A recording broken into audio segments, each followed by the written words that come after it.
सभी बच्चों को श्री कुंज बिहारी श्री अरदास, सभी को राधे राधे। आज की क्लास में आपका वेलकम है। आज की क्लास में हम लोग पढ़ेंगे प्रकाशिक यंत्र, और प्रकाशिक यंत्र में आपको 3 यंत्र पढ़ने होंगे प्रकाश के। नंबर 1 खगोलीय सूक्ष्मदर्शी, संयुक्त सूक्ष्मदर्शी, और एक आ जाता है परावर्तनी दूरदर्शी। ठीक है, परावर्तनी दूरदर्शी 3 यंत्र आपको पढ़ने होंगे, जो आपकी यूपीएमएसपी के जो है वेबसाइट पे जो सिलेबस है वो पढ़ा हुआ है। ठीक है, तो सबसे पहले हम लोग पढ़ेंगे यौगिक एवं संयुक्त सूक्ष्मदर्शी। तो सूक्ष्मदर्शी संयुक्त मतलब जुड़े हुए, इसमें 2 लेंस जुड़े हुए, एक ये और एक ये। इनको दंतुर दंडचक्र व्यवस्था द्वारा आगे पीछे किया जाता है। ठीक है, दंतुर दंड चक्र व्यवस्था, ठीक, उसके द्वारा इन लेंसों को आगे पीछे किया जाता है।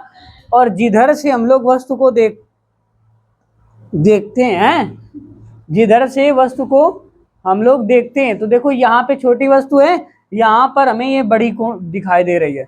इसको ये बड़ी हमको वस्तुएं कब दिखाई पड़ती हैं, छोटी वस्तुएं कब दिखाई पड़ती हैं बहन?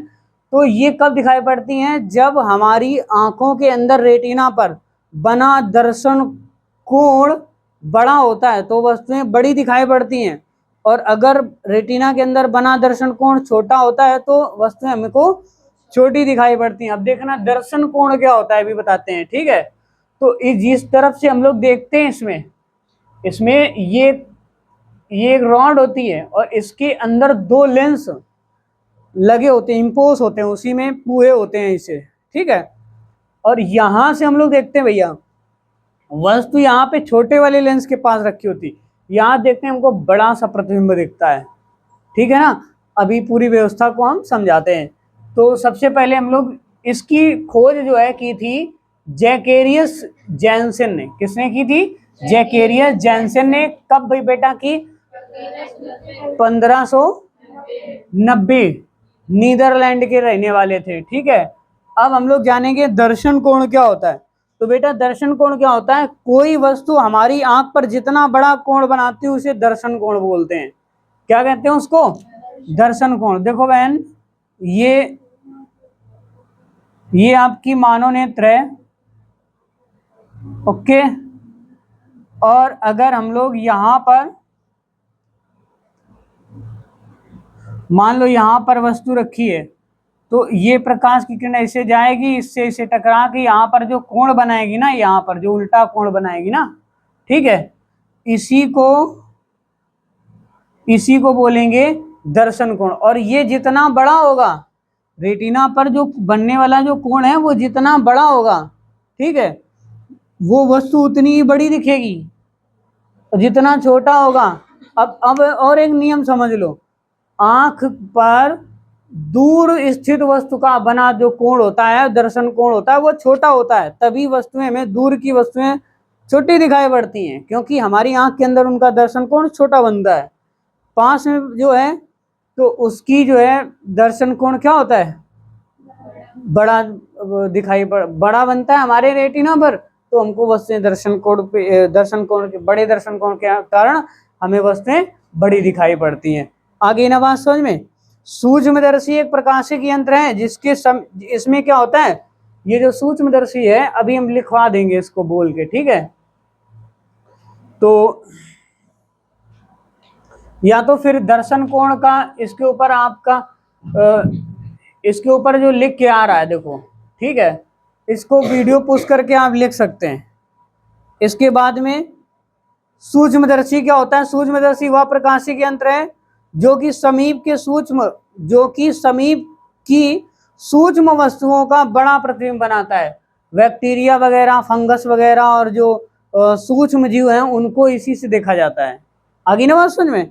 ठीक है, कोरोना वायरस आया था, ये याद रखना, सूक्ष्मदर्शी ना होता तो पता न चलता वो कैसा था, गोल मटोल छोटा छोटा, है ना। अब बेटे बड़ा प्रतिबिंब बनाता है कौन? सूक्ष्मदर्शी होता है।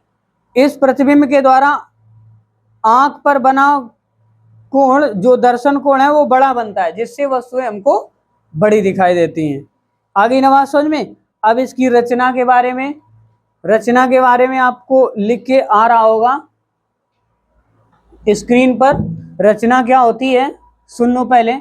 इसमें धातु की एक लंबी बेलनाकार नली होती है जिसके एक सिरे पर छोटी फोकस दूरी वाला तथा छोटे द्वारक वाला उत्तल लेंस ओ लगा होता है। ये जो लेंस है ये ओ, अब जिसको अविदृश्यक बोलते हैं, क्या बोलते हैं, अविदृश्य। और जिधर से नेत्र लगा के हम लोग जिस लेंस में देखते हैं उसको नेत्रिका कहते हैं। क्या बोलते हैं उसको, नेत्रिका, अविदृश्यक लेंस कहते हैं। नली के दूसरे सिरे पर एक अन्य छोटी नली फिट होती है। इस नली के बाहर वाले सिरे पर एक अन्य उत्तल लेंस कैपिटल ई लगा होता है जिसकी फोकस दूरी तथा द्वारक अविदृश्यक लेंस की अपेक्षा बड़े होते हैं। यह लेंस आंख की ओर रखा जाता है, इस वजह से इसको क्या बोलते हैं, नेत्रिका कहते हैं। इसमें फोकस पर क्रॉस तार लगे होते हैं। पूरी नली को आगे पीछे खिसकाने के लिए दंतुर दंड चक्र व्यवस्था होती है। अच्छे सूक्ष्मदर्शी में लेंस ओ तथा ई कई लेंस के संयोग से बनाए जाते हैं जिससे आवर्धित प्रतिबिंब के गोली विपतन तथा वर्ण विपतन में दोष न रहे। आगे ना बात समझ में। समायोजन दूसरी बात आ रही, दूसरी हेडिंग में लिखना है समायोजन। इसमें नेत्रिका को आगे पीछे खिसकाकर ऐसी स्थिति में रखते हैं कि इसमें दिखने वाला क्रॉस तार स्पष्ट दिखाई पड़े। फिर वस्तु को अविदृश्यक लेंस के ठीक नीचे रख देते हैं तथा दंतुर दंड चक्र व्यवस्था द्वारा पूरी नली को इतना खिसकाते हैं कि वस्तु का प्रतिबिंब क्रॉस तार पर बने प्रतिबिंब व क्रॉस तार के में लंबन न रहे। इस स्थिति में वस्तु का प्रतिबिंब स्पष्ट दिखाई देता है। ठीक है, चित्र तो आप देख ही पा रहे होंगे। अब आते हैं इसकी आवर्धन क्षमता कैसे निकालते हैं।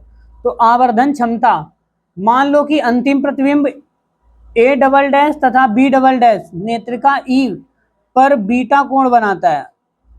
आंख नेत्रिका के समीप है, अतः A double dash B double dash द्वारा आंख पर बनने वाले कोण को बीटा मान सकते हैं। मान लो कि वस्तु ए बी आंख से स्पष्ट दृष्टि की न्यूनतम दूरी डी पर बने हो तो यह आंख पर अल्फा कोण बनाती है।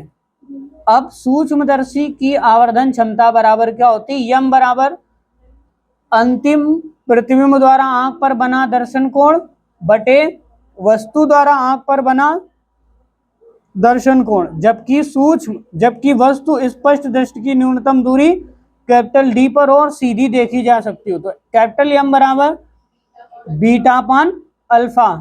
आगे ना बात समझ में, ये हम आप लोग पढ़ चुके हैं। नोट में लिख देना, नोट में आप लिख दीजिएगा सूक्ष्मदर्शी की अधिकतम आवर्धन क्षमता के लिए अविदृश्यक लेंस ओ की फोकस दूरी एफओ छोटी होनी चाहिए। नोट नंबर 2 में देखिए आवर्धन के बढ़ाने की ये क्षमता है जो नोट नंबर 1 में लिखा।